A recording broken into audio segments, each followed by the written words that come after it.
Hi everyone, this is Ms. Granger.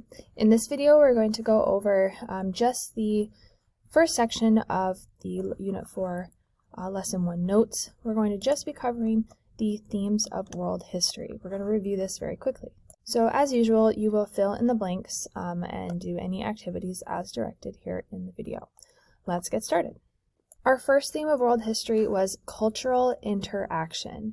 And we know that cultural interaction is that culture is shared beliefs, practices, and traditions of a group of people. What are a group of people like? What are their traditions?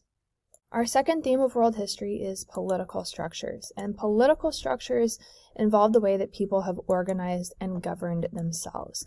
Think governments, think people making rules, people making laws, how are organizations, countries, nations organized, and who rules them.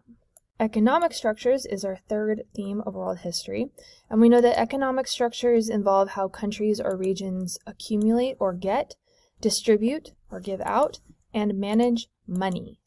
Economic has to do with anything money related.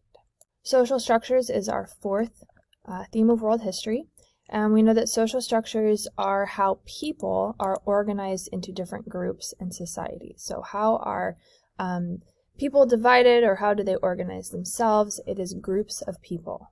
And then finally, human-environment interaction. Throughout history, humans have had to interact with their environment in order to survive. So thinking about where someone lives or where they are doing a particular industry or activity, how do humans interact with their physical environment to be able to be functional? That's it for this first video. Be sure to follow the directions for next steps.